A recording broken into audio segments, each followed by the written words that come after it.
విజయవాడ నగరంలో ముఖ్యమంత్రి చంద్రబాబు నాయుడు ప్రయాణించేటప్పుడు ప్రజలకు ట్రాఫిక్ ఇబ్బందులు తగ్గించేందుకు పోలీస్ శాఖ ఒక వినూత్న సాంకేతిక వ్యవస్థను పరీక్షిస్తుంది.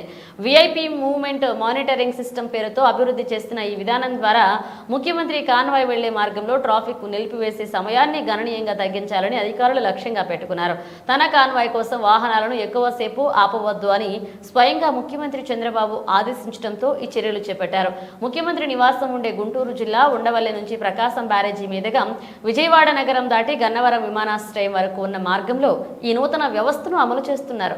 ఈ మార్గం పొడవునా ఇరువైపులా మొత్తం 36 ప్రత్యేక కెమెరాలను ఏర్పాటు చేశారు. ఇవి ఆర్టిఫిషియల్ ఇంటెలిజెన్స్ పరిజ్ఞానంతో పనిచేస్తాయి. ఈ కెమెరాలన్నింటినీ విజయవాడలోని కమాండ్ కంట్రోల్ సెంటర్ కు అనుసంధానించారు.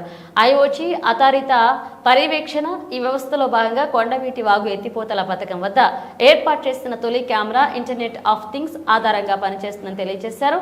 ముఖ్యమంత్రి చంద్రబాబు వాహన శ్రేణికి ముందుగా వెళ్లే పైలట్ వాహనం ఈ కెమెరా పరిధిలోకి రాగానే జీపీఎస్ సాంకేతికత ద్వారా కెమెరా దాన్ని గుర్తిస్తుందని తెలియజేశారు.